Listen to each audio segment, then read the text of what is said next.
ಶಾಲೆಯಲ್ಲಿ ವಿಶ್ವ ಪರಿಸರ ದಿನಾಚರಣೆ. ಗಂಗಾವತಿ ಪ್ರತಿಭಾ ಹಿರಿಯ ಪ್ರಾಥಮಿಕ ಮತ್ತು ಪ್ರೌಢಶಾಲೆ ಗಂಗಾವತಿಯಲ್ಲಿ ವಿಶ್ವ ಪರಿಸರ ದಿನಾಚರಣೆಯನ್ನ ಮಾಡಲಾಯಿತು. ಈ ಕಾರ್ಯಕ್ರಮದಲ್ಲಿ ಸಂಸ್ಥೆಯ ಅಧ್ಯಕ್ಷರಾದ ಶ್ರೀಮತಿ ಪುಟ್ಟಮ್ಮ ಎಚ್ ಗಿಡ್ಡಿ ಮಾತನಾಡಿ, ಪರಿಸರ ಇಲ್ಲದಿದ್ದರೆ ಮುಂದಿನ ದಿನಮಾನಗಳಲ್ಲಿ ಮನುಷ್ಯನ ದೈನಂದಿನ ಚಟುವಟಿಕೆ ಮತ್ತು ಜೀವನ ನಡೆಸುವುದು ಅಸಾಧ್ಯವಾಗುತ್ತದೆ.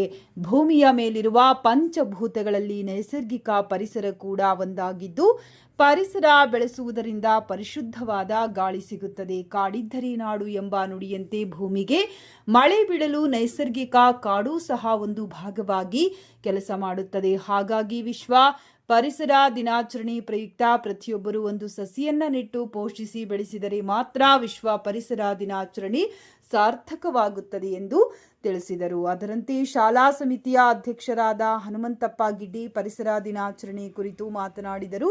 ಹಾಗೂ ಶಾಲೆಯ ಮುಖ್ಯ ಗುರುಗಳಾದ ಕುಮಾರಿ ಸುಮಾ ಎಚ್ ಗಿಡ್ಡಿ, ಪ್ರಾಥಮಿಕ ವಿಭಾಗದ ಮುಖ್ಯ ಗುರುಗಳಾದ ಶ್ರೀಮತಿ ಬಿಬಿನ್ ಬಿ, ಸಂಸ್ಥೆಯ ಕಾರ್ಯದರ್ಶಿಗಳಾದ ಅರುಣ್ ಎಚ್ ಗಿಡ್ಡಿ, ಶ್ರೀಮತಿ ಶಶಿಕಲಾ ಅರುಣ್ ಗಿಡ್ಡಿ, ಕೆಂಚಪ್ಪ ಮಾಳಮ್ಮನವರ್, ಸಹ ಶಿಕ್ಷಕರು, ಶಾಲಾ ಸಿಬ್ಬಂದಿ ವರ್ಗದವರಾದ ಮಂಜುನಾಥ್, ಕುಮಾರಿ ಜ್ಯೋತಿ ಬಿ, ಶ್ರೀಮತಿ ದ್ರಾಕ್ಷಾಯಿಣಿ, ಶ್ರೀಮತಿ ಅರುಣಾ ಸಿರಿಗೇರಿ, ಶ್ರೀಮತಿ ಹಿನಾ ಕೌಸರ್, ಶ್ರೀ ನಿರುಪಾದಿ, ಶ್ರೀಮತಿ ಶಾಹಿನ್, ಶ್ರೀಮತಿ ಶಂಶಾದ್, ಶ್ರೀಮತಿ ರೇಷ್ಮಾ, ಶ್ರೀಮತಿ ಅಫ್ರೀನ್, ಶ್ರೀಮತಿ ಪ್ರತಿಭಾ ಹಾಗೂ ಇನ್ನಿತರ ಶಿಕ್ಷಕ ಶಿಕ್ಷಕಿಯರು ಉಪಸ್ಥಿತರಿದ್ದರು. ಮಂಜುನಾಥ್ ನಿರೂಪಣೆ ಮಾಡಿ ವಂದಿಸಿದರು.